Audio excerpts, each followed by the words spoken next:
buenos días. Nos encontramos por acá dando inicio a lo que es una nueva propuesta, un nuevo canal terapéutico llamado Lenguaje da Vida. Damos inicio hoy con Marianela Loría. Ella es lingüista, ella es antropóloga social, terapeuta de lenguaje y además es educadora especial.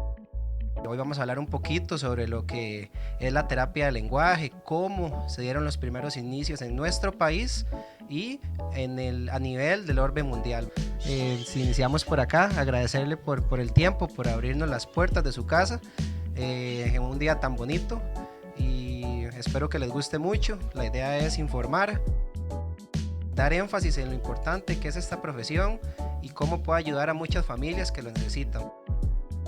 Marianela, ¿cómo se dan los indicios de la terapia de lenguaje en nuestro país y a nivel mundial? Buenos días, Marvin, muchas gracias más bien a usted por la invitación. Bienvenido a mi casa, siempre que tenga gusto.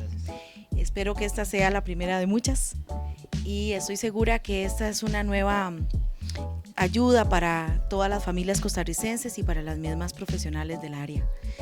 Bueno, mira, en realidad la terapia del lenguaje como tal no se inicia así con ese nombre, ¿verdad? Al principio, sino que más o menos por ahí de 1939 se abre la escuela Centeno Well, que es la primera escuela Fernando Centeno Well, ¿verdad? Con él mismo, don Fernando, es quien tiene la iniciativa de abrir la escuela, y es una escuela dedicada a niños con necesidades educativas especiales. Dentro de los niños que se van a atender están niños que, como se les llamaba antes, con retardo mental, hoy discapacidad cognitiva, pero también dentro de la matrícula hubo 2 niños que presentaban disfemia y nadie sabía cómo atenderlos. Se contrataron entonces médicos y enfermeras y fueron ellos los primeros profesores. Hubo, por supuesto, un enorme vacío en la atención de esos niños, pero es así como de alguna manera inicia en Costa Rica la terapia del lenguaje, asociada a los niños sordos. Eran sobre todo también las profesoras de sordos, ¿verdad?, que tampoco tenían estudios especializados para atender la población, pero bueno, a partir de ese momento se atendían con las herramientas que se tenían. Pero igualmente en el mundo se inicia la terapia del lenguaje, o en algunos países se inicia de la misma forma. Por ejemplo, en Argentina se inicia igual con un grupo primero se inicia en un hospital y además con la atención de personas sordas. Después, años después, se le pide a un grupo de audiólogos, en realidad ellos les llaman foniatras, ¿verdad? Toda la parte que estudia la parte del oído. Entonces de ahí viene el nombre de fonoaudióloga, ¿verdad? Pero interesante el dato también que en Estados Unidos la Asociación de Patología del Habla y del lenguaje nace igualmente unida con los niños sordos, o la atención, mejor dicho, a niños sordos. Es decir, que Costa Rica no hace gran diferencia, como sucede a nivel mundial, ¿verdad? Tanto en los países que he mencionado y otros muchos más, surge la terapia del lenguaje a la par de la educación especial y la atención específica a niños sordos. Es así más o menos como se dan los grandes inicios a nivel mundial. Por lo menos en esta parte. En Europa tiene otras connotaciones, sí, por la guerra, tiene que ver mucho con elementos de la guerra. Muy bien, perfecto. Marianela, ¿en qué año nace la necesidad, verdad, directamente de tomar en cuenta, y cómo se llamaba antes la profesión a nivel de estudiantado, verdad? Las primeras profesionales, sabemos que antes no se llamaban la carrera terapia de lenguaje, pero tenía tal vez otro tipo de nombre. Sí. ¿Cómo se conocía y más o menos como en qué año Bueno, en realidad pasaron muchos años desde que se inició esa primera escuela de educación especial, que como te mencioné había sido en el 39, pero después hasta 1963 viajan a España, Estados Unidos y también Argentina las primeras profesoras de sordos. Ellas traen un conocimiento al país de cómo enseñar a hablar a los niños sordos, lo que llamábamos el proceso de oralización. Entonces ellas traían herramientas muy valiosas, tanto en el desarrollo del lenguaje general como en la parte de articulación, en la parte de producción del fonema. Y fue así como ellas mismas también empezaron a dar las primeras sesiones de terapia de lenguaje al niño oyente y a las personas adultas que sufrían algún tipo de discapacidad, como por ejemplo en un accidente o un accidente cerebrovascular, ¿verdad? Y quedaban con algún tipo de afasia. Pero no es sino hasta, digamos, 1970 que en el país surge la carrera profesional y se establece el servicio civil. Entonces el servicio civil hace toda una reestructuración de cómo debería de clasificarse a los profesionales en educación y clasifica entre todos estos también a los profesionales en educación especial y les pone una especie de sigla, digámoslo así, es ET, que significa educación y titulada, ¿verdad? Entonces, un ET1 será un estudiante, un ET2 será una persona que tenga un técnico, un ET3 es un bachiller y un ET4 puede ser licenciado o con maestría. Pero en realidad, curiosamente, la carrera todavía no existía en el país, ninguna universidad tenía esta profesión. Imagínate que es hasta más o menos 1972, es decir, 2 años después, que el MEP establece el Departamento de Educación Especial. Dentro de ese departamento se hacen 3 asesorías. La asesoría de retardo mental, que sigue llamándose igual, a pesar de que en el mundo el término ya pues ha caído en desuso, ¿verdad? Y se hace además una que se va a llamar audición y lenguaje, que involucra toda la parte del niño sordo y también la parte de terapia del lenguaje. Y también abren una tercera que es la de trastornos emocionales y de conducta. Pero fíjate que tienen que pasar todavía 4 años más, hasta en el 76, que la Universidad de Costa Rica abre por primera vez el bachillerato en educación especial. Y lo hace con énfasis desde el bachillerato. Es decir, que van a haber especialistas en retardo mental, en trastornos de la comunicación, como se le llamó a esa área que abarcaba sordos y terapia del lenguaje, y por otro lado se hizo la de trastornos emocionales. Entonces ellas al principio eran quienes atendían a la población oyente con alguna dificultad o algún trastorno del lenguaje. Entonces ni siquiera se oía en el país el término terapia del lenguaje. Eran las mismas que trabajaban trastornos de la comunicación. Muy interesante, muchísimas gracias por el aporte, Marianela. Ahora vamos a entrar a una pregunta un poquito más interiorizada. En sí, ¿cuál fue la nueva contextualización que se realizó luego de que se presentaron los trastornos de la comunicación como carrera? ¿Y cuál fue como el crecimiento que tuvo a través de los años? Bueno, mira Marvin, lo que sucedió es que en realidad pocos años después la carrera como tal se cerró. Había una nueva visión, se quería implementar más bien una educación especial general y se llamó así las generalistas.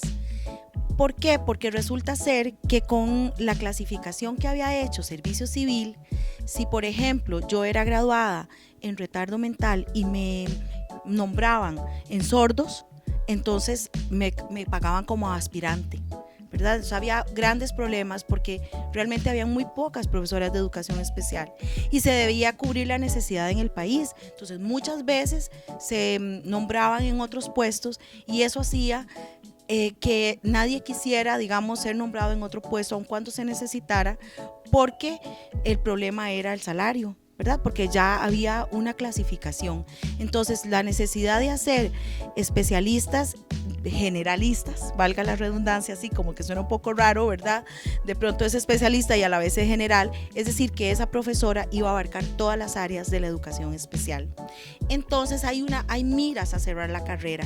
Se cerró durante muchísimo tiempo y luego lo que sucede es que más bien se abre a partir de la Facultad de Medicina. Ellos tenían un programa, creo que todavía está vigente ese programa, que es un programa de tecnologías de la salud, y a partir de ese programa desarrollaron varios diplomados. Un diplomado en terapia de voz, por ejemplo, uno en terapia respiratoria, terapia ocupacional, y bueno, la de voz abarcaba por supuesto la del lenguaje. Entonces, esas salieron con ese título, ¿verdad? Pero no había ya dónde continuar. El país no ofrecía desde ninguna otra universidad continuar, digamos, a salir con un bachillerato o una licenciatura. Pocos años después se hizo muchas sugerencias a la Facultad de Medicina para que continuara estos diplomados a nivel de licenciatura, pero no se tomaron en cuenta. El único fue para terapia física, un bachillerato y luego licenciatura, pero las otras áreas no continuaron, y en particular la terapia de voz quedó completamente cerrada. Fueron más o menos 2 promociones las que se salieron graduadas de la Universidad de Costa Rica con este título de diplomado, y hasta ahí llegó, ¿verdad? Esas entonces podríamos decir que fueron las primeras terapeutas realmente graduadas en terapia de la Universidad de Costa Rica, y sobre todo por el área de la medicina. Entonces vemos ahí cómo ya empieza a haber un cambio que es también a nivel mundial. Empieza a pasar de ser un área de las ciencias de la educación, y en particular de la educación especial, para pasar a ser de las ciencias de la salud, ¿verdad? Con el área específica de la medicina. Muy interesante saber que fueron, ¿verdad?, pocas las profesionales que entraron en esta primera etapa. Ahora, entrando un poquito ya a finales del siglo XX, inicios de este siglo XXI, ¿cómo fue que se empezó a desarrollar la profesión en sí, que ya está más arraigada, ¿verdad?, a nuestros tiempos? Bueno, en realidad lo que sucedió es que la escuela Santa Paula, que era antes parte de la Universidad La Huaca, abrió sus puertas precisamente a estos profesionales. Entonces les ofreció llevarlos hasta licenciatura, tanto a terapia de lenguaje como a terapia respiratoria, a terapia ocupacional, a terapia física, y bueno, agregó audiología, ¿verdad?, que son las 5 carreras que ofrece en la actualidad Santa Paula. De esa manera, entonces, por primera vez en el país se iban a graduar las primeras terapeutas del lenguaje a nivel de licenciatura. Ahora uno pensaría, bueno, ¿y quiénes fueron las profesoras de ellas? Sí, buena pregunta, claro. ¿Verdad?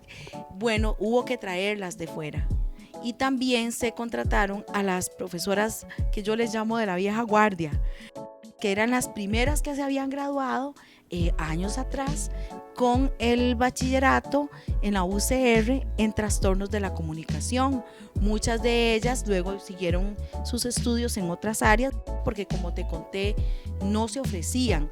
La Universidad La Salle, como por los años 90 más o menos, abrió varias promociones llevándolas a licenciaturas, a una licenciatura en sordos.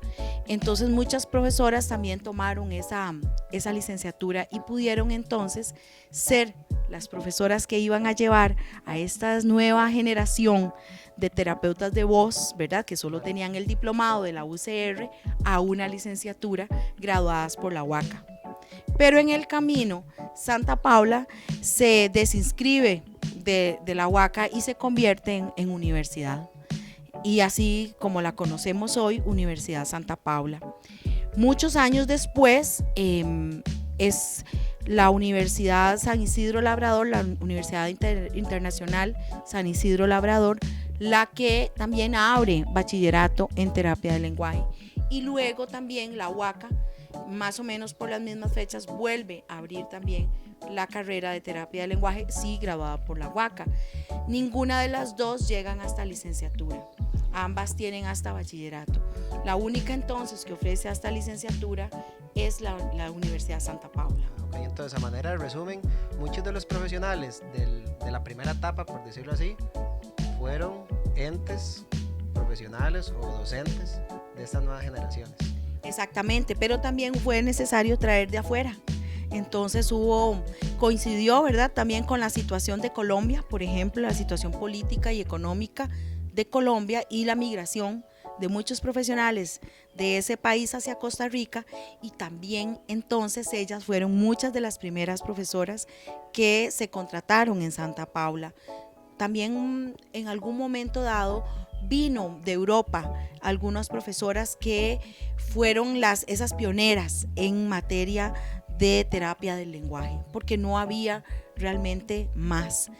Muy interesante porque además Santa Paula sigue con los lineamientos que ya se habían iniciado aquí con la Universidad de Costa Rica, y precisamente la terapia del lenguaje se observa más desde el área de las ciencias de la salud. Ahora hay un grave problema: ¿cómo se van a clasificar con Servicio Civil y MEP, que está completamente unido, ¿verdad?, a la parte de, o más bien clasifica también sus puestos a partir de la clasificación hecha por Servicio Civil?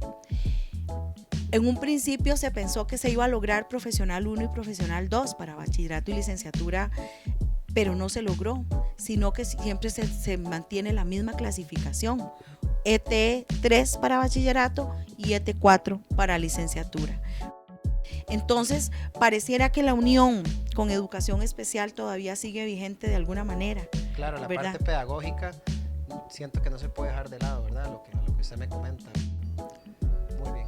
Sí, exactamente, porque en realidad, el mayor empleador del terapeuta del lenguaje es definitivamente el MEP, ¿verdad?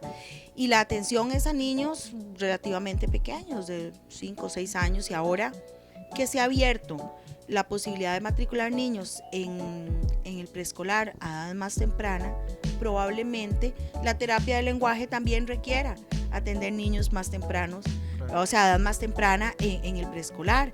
Por supuesto que lo hacemos, desde toda la práctica se supone que la terapia atiende al niño desde 0 meses, ¿verdad? Cuando hablamos, por ejemplo, de patologías ya completamente definidas, por ejemplo, un síndrome de Down, un DIMOC, desde el primer momento son atendidos o deberían de ser atendidos. En realidad, al ser atendidos niños cada vez más pequeños, se requieren de estrategias pedagógicas también para poder hacer la intervención terapéutica.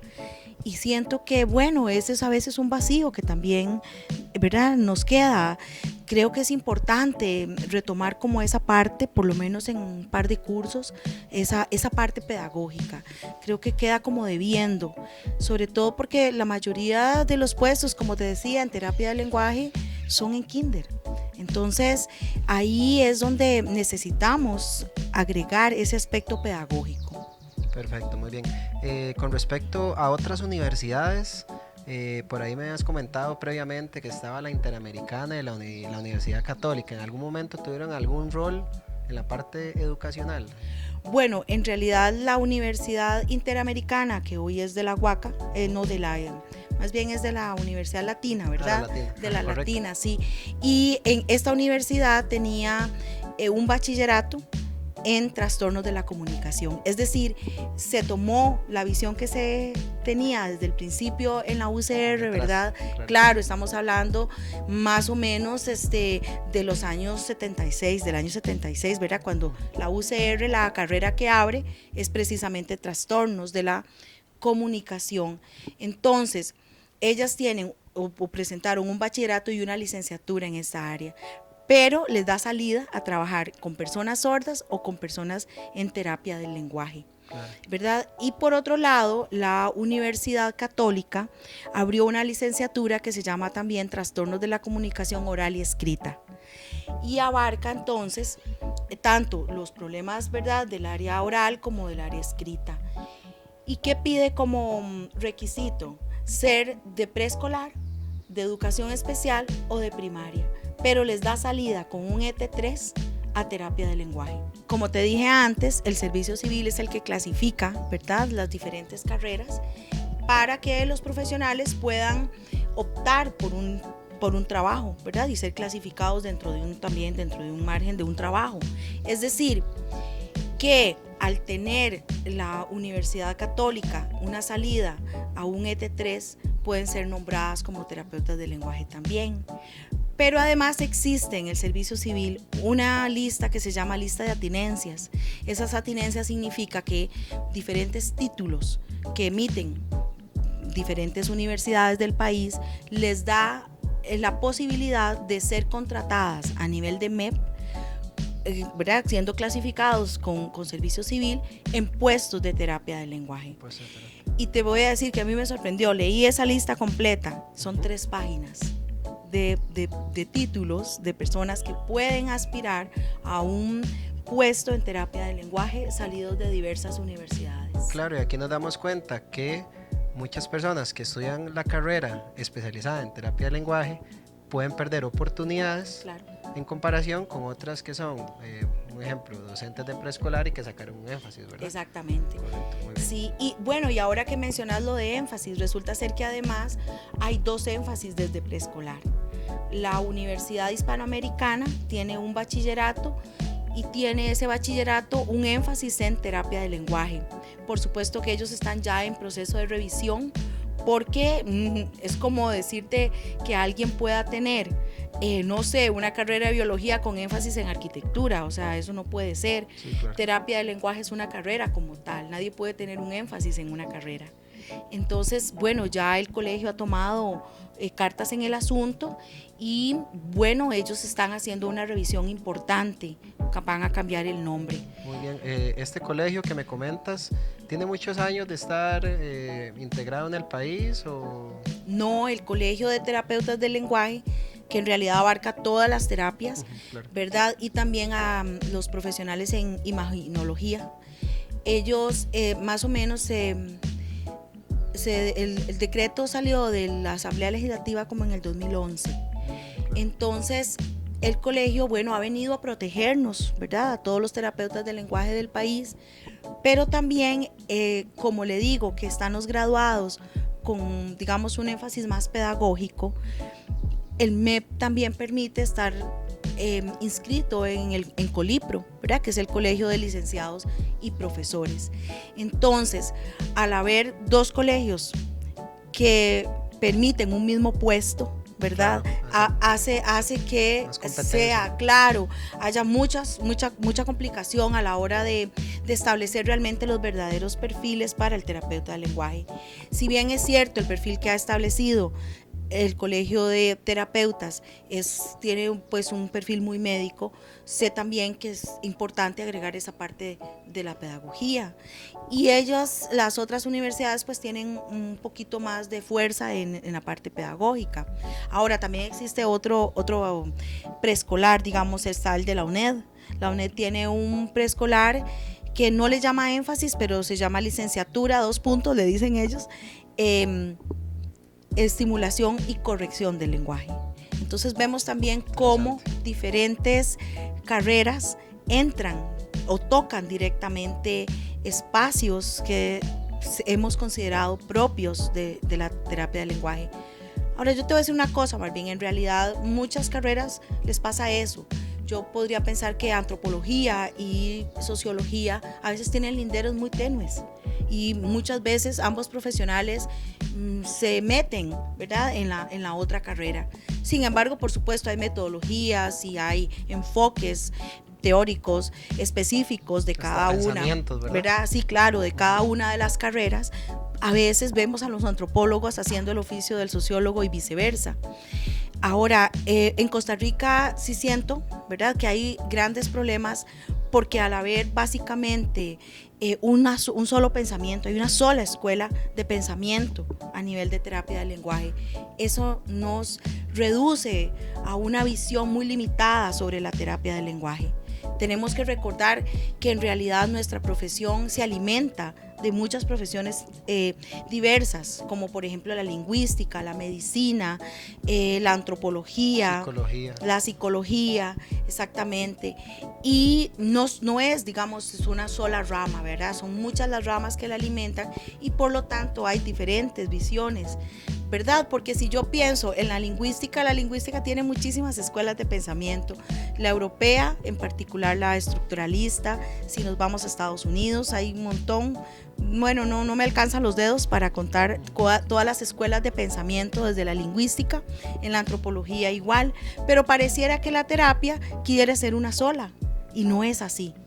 También en el mundo, pienso en un país como Colombia, tiene muchas escuelas de pensamiento alrededor de la terapia.